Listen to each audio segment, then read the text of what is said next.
They didn't die by accident. They were murdered. Chained together, 132 African men, women, and children were thrown into the ocean, not because they rebelled, not because they posed danger, but because their lives were worth more dead than alive. The ship was called the Zong, and it wasn't alone. This wasn't a ship. It was a coffin carved from greed, drifting on the bones of black souls. What happened aboard the Zong wasn't a tragedy. It was a business decision. Insurance companies refused to pay for Africans who died from illness or starvation. But if they drowned, that was different. That was cargo loss at sea, a valid claim. So the captain gave the order. One by one, Africans were tossed into deep like spoiled goods. Men, women, children, screaming into the void, choking on salt water, their last breath stolen by a system that valued profit over people. When the ship arrived in Jamaica, the owners filed a claim for lost cargo. A courtroom in Britain debated not the loss of life, but the loss of money.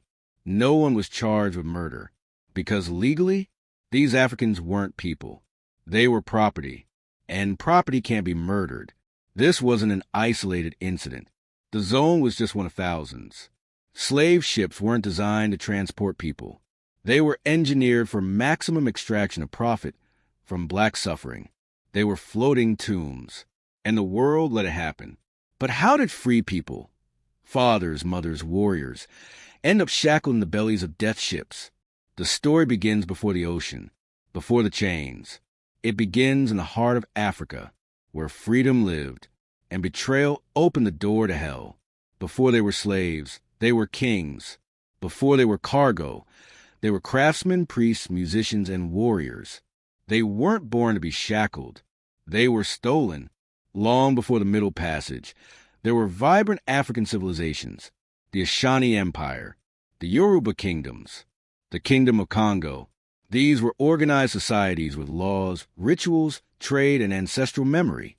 But the world only remembers them by the chains they were forced to wear. The slave trade didn't begin at sea. It began on land with betrayal, war, and greed. African raiders, often armed by European traders, stormed villages under cover of night. Sometimes, rival tribes sold prisoners of war, but often it was pure treachery. Children snatched from their beds, mothers dragged from their homes, families shattered in moments. Olaudah Equiano, kidnapped at just 8 years old, remembered. 2 men and a woman got over our walls, seized us both, and ran into the nearest wood. My sister and I were dragged, mouths covered, into a nightmare. Those who survived this first trauma were marched to the coast, sold and resold like livestock, until they reached the slave forts. Elmina Castle, Goree Island, stone dungeons still standing today, as scars on the African shore. Inside those dungeons, starvation, rape, disease, beatings, darkness. Some captives waited months before a ship arrived. And when it did, it wasn't salvation. It was the next chapter of hell. On those bloodied shores, African identity was stripped away. Names erased. Languages silenced. Families gone. But even then, they resisted. They remembered. They prayed. They hoped. Because they were not born to be broken. They were born free. What came next was worse than anything they had endured on land. A journey so horrific it would claim nearly 2 million lives. A voyage where death was expected, and profit was guaranteed. They packed human beings like sardines. 4 feet of headroom. No toilets. No mercy. Just darkness and death. Between 1526 and 1867, over 12.5 million Africans were crammed into slave ships bound for the Americas. Only about 10.7 million survived. The rest, nearly 2 million souls, never made it. They died en route, dumped overboard, forgotten, below deck. There was no air, no space, no hope. Africans were shackled wrist to wrist, ankle to ankle.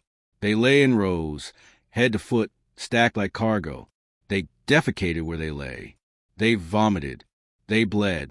They cried. Portuguese sailors called them tumbos, stink ships. You could smell them before you could see them. Captains didn't care about survival. They cared about profit margins. If you got sick, you were thrown to the sharks. If you refused to eat, you were beaten. If you died, they claimed insurance. Women were often left unchained, not for mercy, but because they were prey. Rape and sexual assault were routine. Pregnant women were seen as damaged goods, unprofitable, disposable. In 1792, Captain John Kimber was accused of murdering a 15-year-old girl because she refused to dance. She was whipped, strung up by her leg, and left to die. The captain? Acquitted. This was business. Slaves were branded, inspected, and insured. Human life was measured in coin. Dead slaves were not a tragedy. They were a write-off. This wasn't just horror. This was policy. An entire economy built on suffering. A world order financed by Black Death. But not all went quietly. Even in the belly of hell, the enslaved resisted. Some fought back.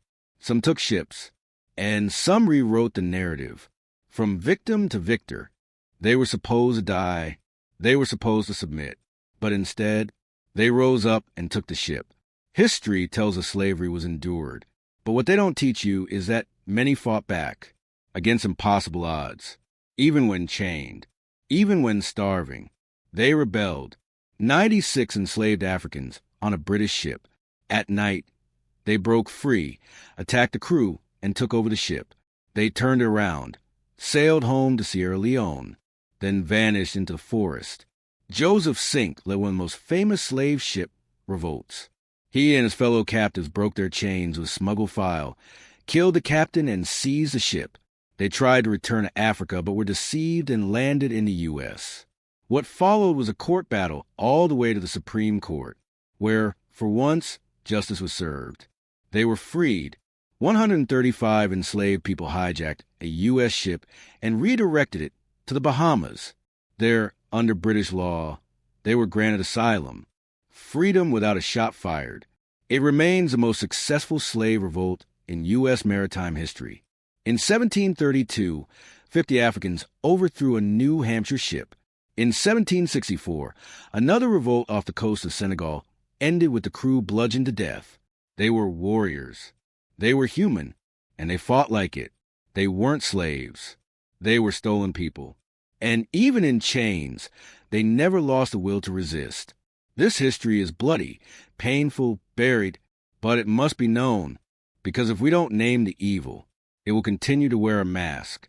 To this day, the Atlantic holds their bones, a sea turned graveyard, not by nature, but by design. Remember the Zong. Remember the little George. Remember the ones who drowned and the ones who fought back. Their stories were never meant to survive, but you're hearing them now. Don't let them be silenced again.